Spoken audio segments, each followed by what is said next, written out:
Hello guys, আবারও একটি নতুন লোগো নিয়ে আপনাদের মাঝে হাজির হলাম। তো শুরু করা যাক। অজিত ফটোগ্রাফি। আজকে শুধুমাত্র ফটোগ্রাফি লোগো বানাচ্ছি। তো এইখান থেকে আমি ফটোগ্রাফিটি রিমুভ করে দিচ্ছি। এটি অজিত এটি উপরে রাখলাম। এখান থেকে আমি ফন্টটি চেঞ্জ করে দিব। তো এটি আমি ফন্ট একটি দিচ্ছি। এইখানে ফন্টটির নাম বাউহাস ফন্ট। এটি বড় করে দিচ্ছি। বড় করার পর এইখানে আমি ক্রিয়েট আউটলাইন করে দিচ্ছি। তেমন কোনো ডিজাইন করব না, সিম্পলের মধ্যে একটি গর্জিয়াস আই ক্যাচিং লোগো তৈরি করছি। তো এইখানে আমি নেক্সা ফন্ট দিয়ে দিচ্ছি। নেক্সা ফন্টটি খুব সুন্দর এবং সব লেখার সাথেই যায়, এর জন্য দিয়ে দিচ্ছি। ওকে, একটুকু দেওয়ার পর ক্রিয়েট আউটলাইন করে দিচ্ছি, দেখেন। তারপর এইখানে আমি একটি ক্যামেরা বসাবো। তো এখানে ক্যামেরা আমি নিয়ে আসতেছি। তো ওখানে দেখতে পাচ্ছেন আমি একটি ক্যামেরা নিয়ে আসলাম। ক্যামেরাটি আরও বড় হবে।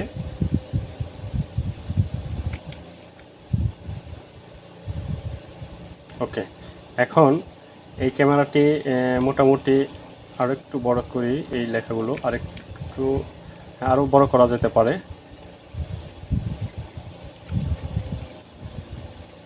ওকে, এইগুলো এই যে ফন্টের যে স্পেসগুলো আছে এই স্পেস অনুযায়ী এটা রাখবো।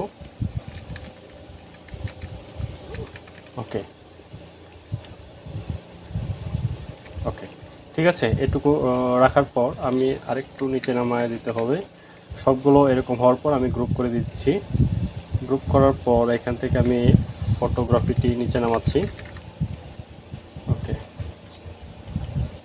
ঠিক আছে, এটা আরেকটু উপর উঠাতে হবে।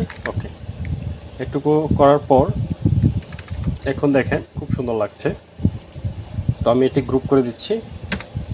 গ্রুপ করার পর এখন আমাকে এটি আরও কিছু কাজ করতে হবে। এইখান থেকে একটি শেপ টান দিলাম। শেপ টান দেওয়ার পর এইখান থেকে আমি লাইনটি চেঞ্জ করে দিচ্ছি, বোল্ড করে দিচ্ছি। ওকে, এবং এক্সপান্ড করে দিচ্ছি। এক্সপান্ড করার পর এখান থেকে অ্যালাইন করে দিলাম। অ্যালাইন করার পর এখানে দেখেন আমি কিছু সোশ্যাল মিডিয়া আইকন ব্যবহার করব। এইখান থেকে আমি সোশ্যাল মিডিয়া আইকন ব্যবহার করছি, ব্ল্যাক দিয়ে দিচ্ছি, যাতে এই লোগোটি দেখলে ইউটিউব এবং ফেসবুক, ইনস্টাগ্রামে সার্চ দিয়ে বের করতে পারে। এইখানে কিছু কালার সমস্যা হচ্ছে, হ্যাঁ এটা ঠিক করে দিয়ে দিলাম। ওকে,